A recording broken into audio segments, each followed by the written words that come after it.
3, 2. Welcome to Oxford News This Week. I'm Elgin Nichols. And I'm Terry Stiles. In this week's news, a Clinton Township woman arrested at a local pharmacy and a Sandusky, Michigan woman causes a crash driving the wrong way on M24. Stay tuned and learn more about these stories and others. This is Oxford News. Begins right now.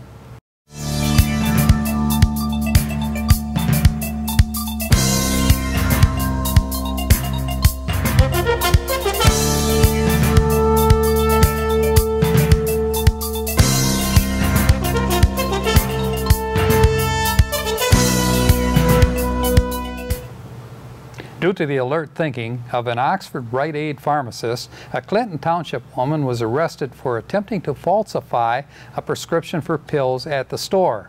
Oxford Township Police discovered 40-year-old Jamie LaFleur had forged prescription forms, later discovered she had stolen from a former employer at St. Clair.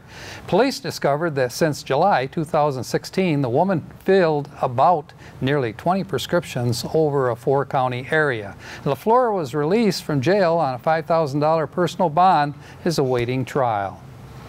A new barbecue restaurant will soon be on its way to Oxford. After several years of sitting empty, the old Big Boy building is being remodeled and renamed to the Concho Pearl. According to owner Danica Dunlap, the restaurant will be co-run with members of her pre-Texan family.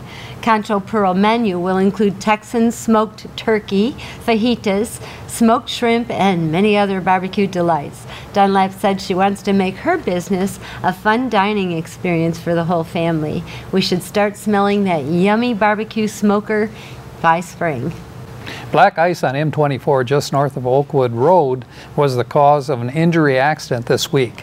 It was a perfect storm when a 55-year-old Lapeer man lost control, hitting a car driven by a 52-year-old Lake Orion man who could not gain control of his car and slammed into the back of the pickup. The pickup ended up flipped onto the top of the car. Both occupants were injured and transported to the hospital. Another more serious accident occurred on M24 and Oakwood Road where officers believe alcohol was a factor. A 28-year-old Sandusky woman was headed south on M24 in the northbound lane when she slammed into a 2003 Dodge Durango driven by a 19-year-old Oxford woman.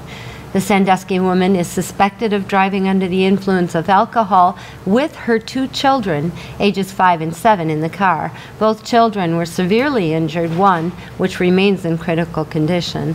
All occupants from the accident were transported to the hospital, and the case remains under investigation. An Oxford man received the perfect Christmas gift this year from his wife. Bob Hubbard, who is a 60-year-old owner of the Oxford Hills Golf Club, was growing weaker by the day due to failing kidneys. If put on a donor waiting list, Bob would not have survived. However, his wife, Kathy, of 35 years, gave the perfect gift.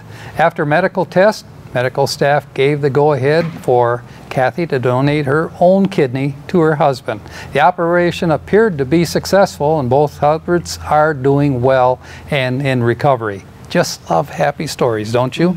Sure do. Apparently some of us need a refresher on following winter safety driving rules. The Oxford Department of Public Works and the Oakland County Road Commission are asking us, drivers, not to pass any snow plows on the right side because many of the trucks have wing plows which extend beyond the right side of the truck. During bad weather, it's always a good idea to drive behind the plow truck or pass on the left, never on the right. For safety reasons, take a deep breath and slow down. Sadly, another well-known citizen of Oxford has passed away suddenly. Dale Birch was well known throughout Oxford Township as our longtime electrical inspector. By trade, he was a skilled electrician who was always willing to provide assistance or free advice to others. Family came first, and he enjoyed the outdoors and loved his work as well. He will be missed by his wife of 40 years, Sandy, his loving children, grandchildren, and a multitude of friends and associates, including us at OCTV.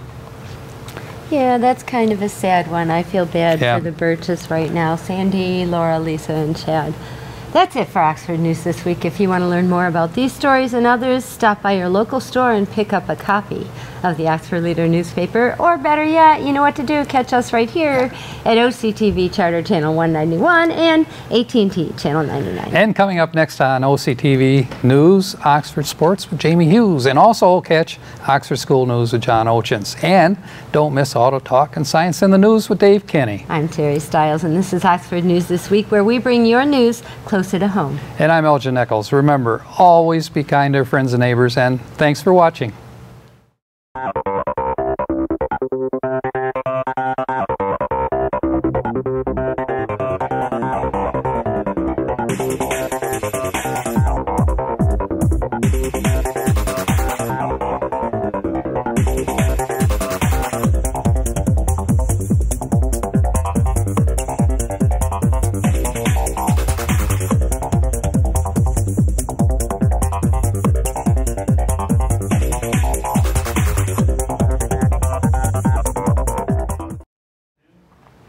Welcome to Science in the News. I'm Dave Kenny, and these stories are taken from the publication New Scientist.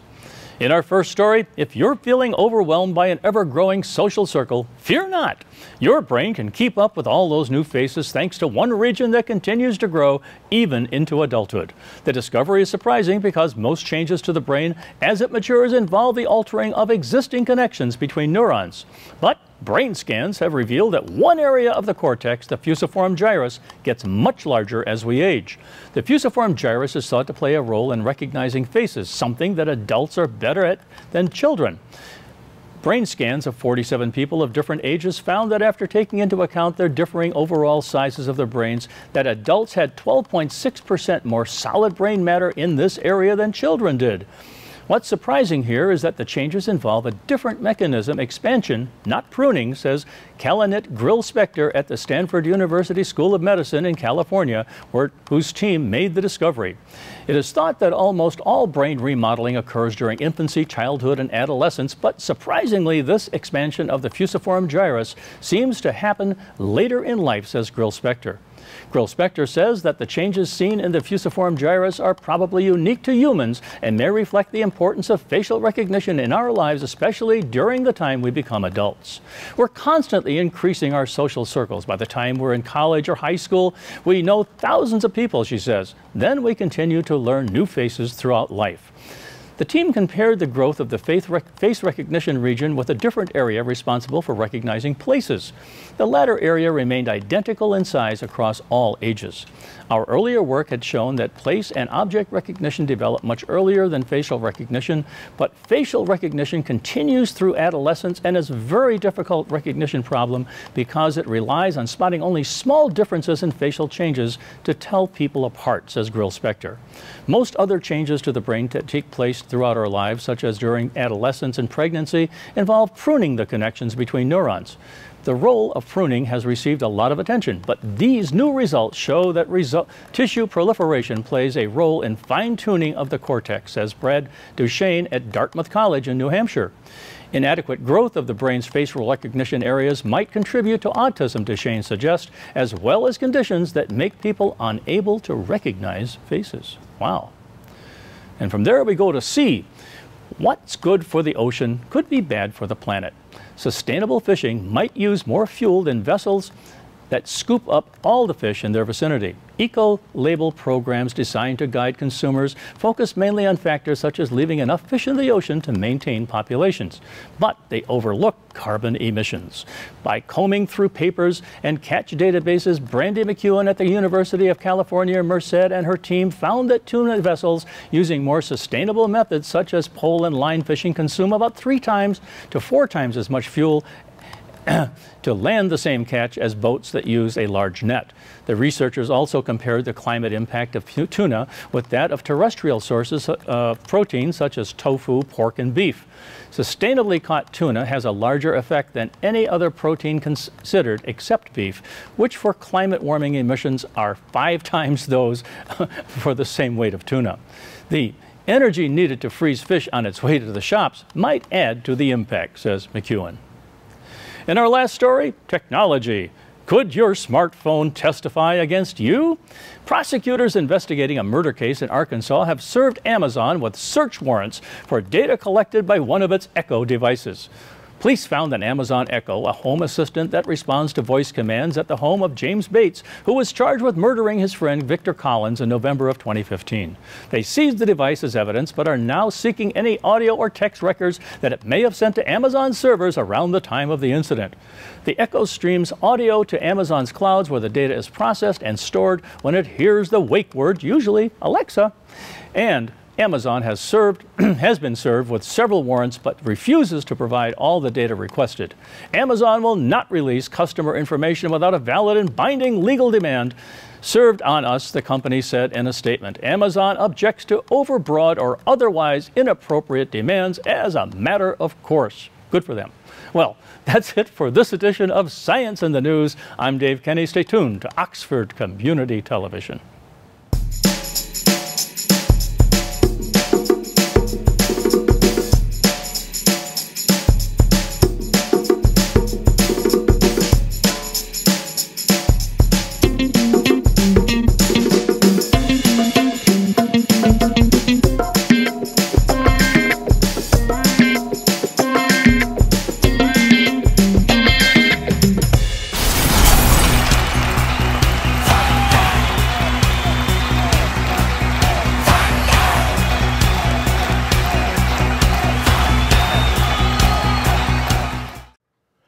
Back with you on Oxford News this week. Time for Oxford Sports, and a Happy New Year to you. I hope you're doing well. Touched on this story a bit last week. Want to talk a little bit more about it.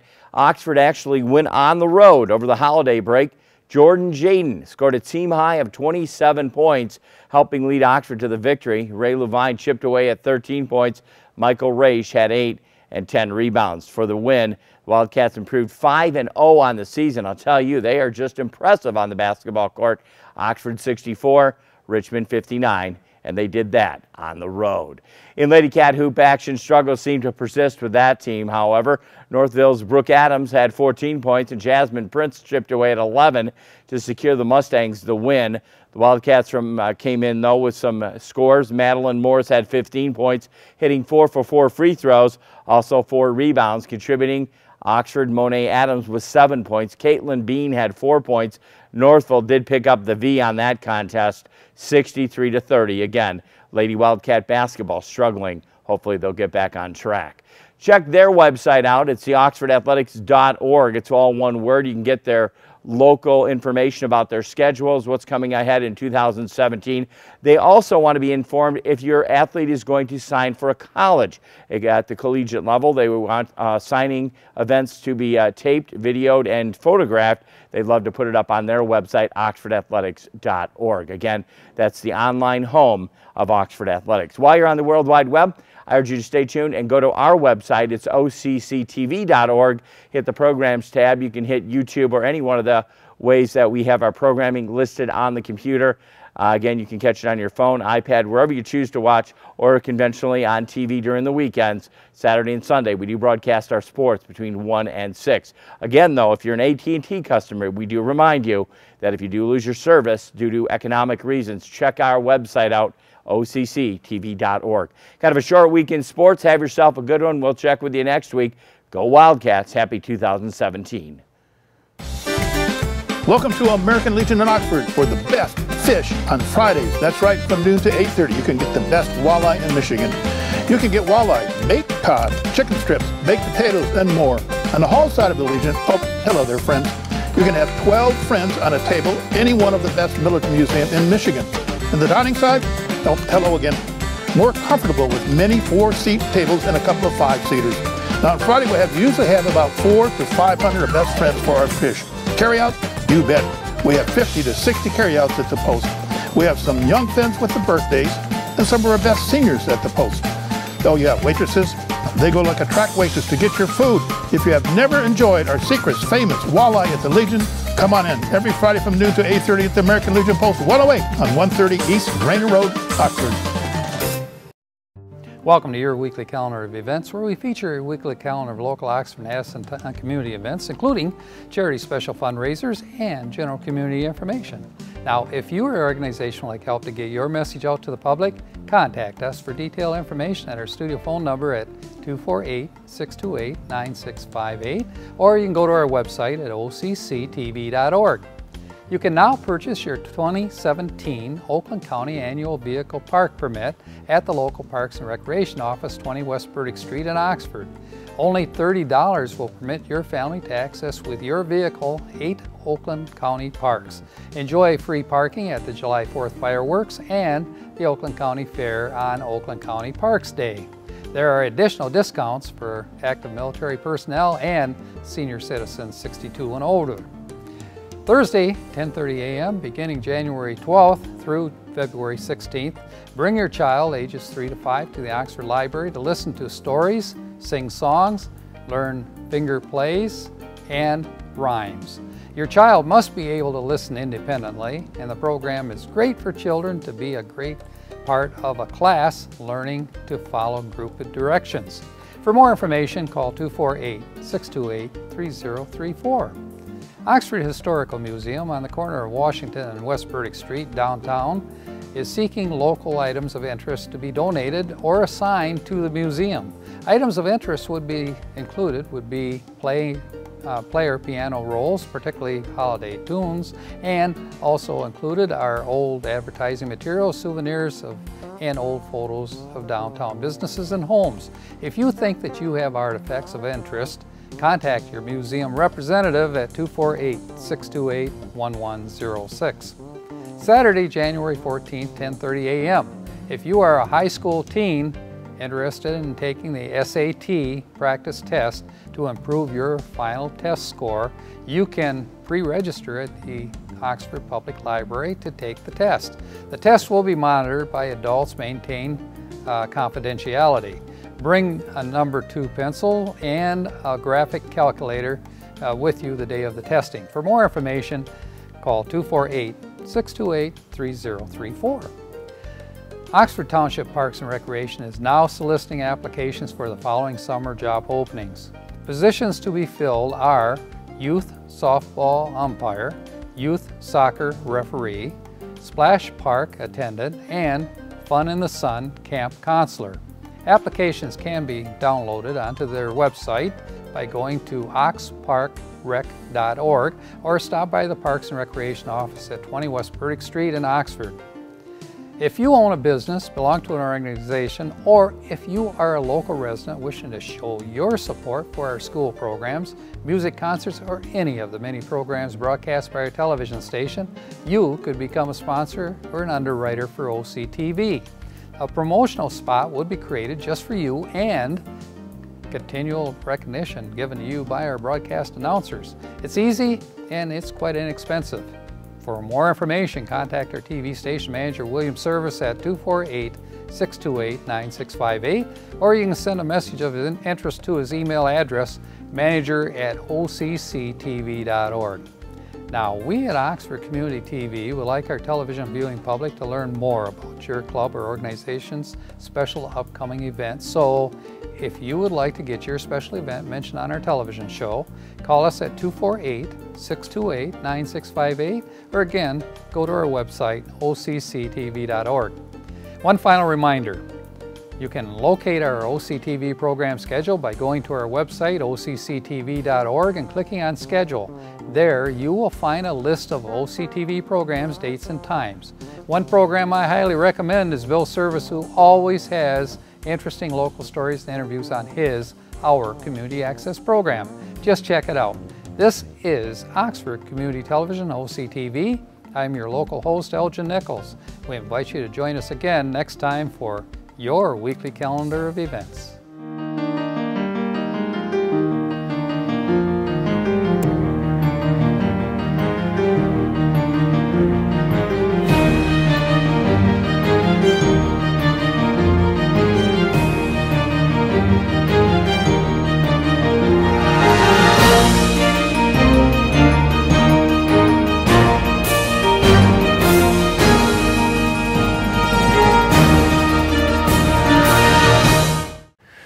Welcome to this edition of Auto Talk. I'm Dave Kenny, and these stories are taken from the publication Automotive News.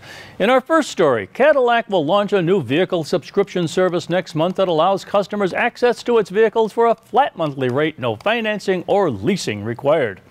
The Book by Cadillac service will launch February 1st for drivers in the New York metropolitan area, spokesman Inuri Acosta said on January 5th. Members will be able to request various Cadillac models through a smartphone app for a flat rate of $1,500 per month, including registration, insurance, and taxes. The requested Cadillac model will then be delivered to the user's requested location via concierge and can be exchanged at the user's convenience, according to a news release. The program could give Cadillac a larger presence among drivers in major metropolitan areas such as New York, where the brand recently relocated.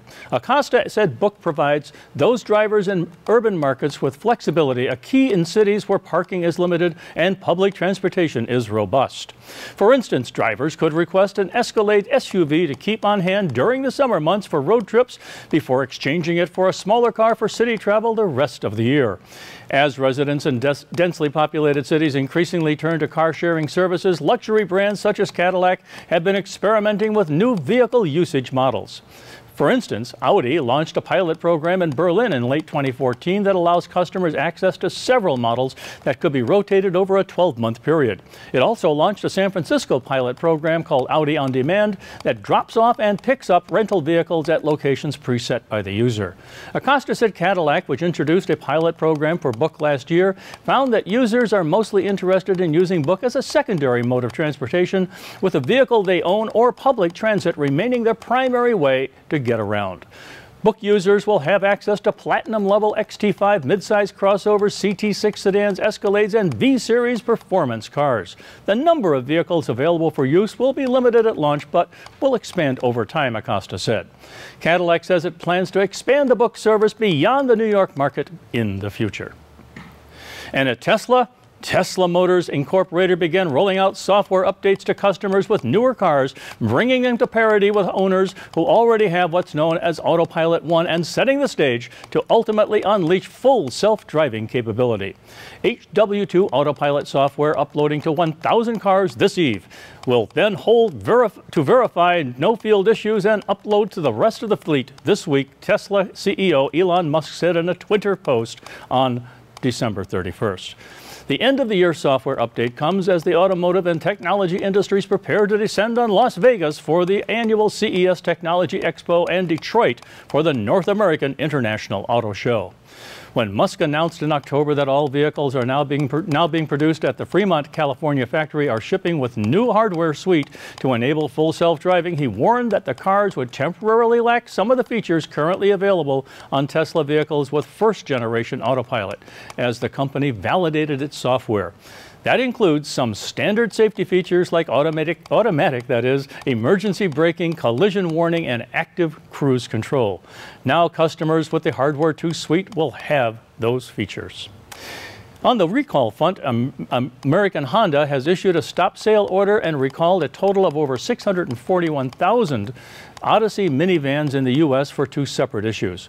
In a statement, the automaker said one of the recalls involves a mechanism that allows the outboard second-row seats to tilt and slide forward for access to the third-row seating area, may not properly lock the seat in place when the seat is returned to its normal position, which increases the risk of injury to passengers seated in the second row. This recall covers over 634,000, almost 634,000, that is, 2011 and 16 Odysseys built between August 17, 2010 and October 1st, 2015. No crashes or injuries have been reported as a result of the issue, Honda said, noting that the issue was discovered through warranty claims. Dealerships will install additional brackets and springs to both second-row outboard seats. Honda said that the necessary parts will not be available until spring of 2017 because the large volume of new parts needed. Honda will begin notifying affected Odyssey owners in mid-February and again when parts become available. The automaker said that until that repair has been made, owners should slide the seat into the desired position and manually lock the seat into a fixed position by pushing down on the horizontal position adjustment bar. Well, that's all for this edition of Auto Talk. I'm Dave Kenny, and as always, may the wind be at your back as you cruise down life's highways. Stay tuned to Oxford Community Television.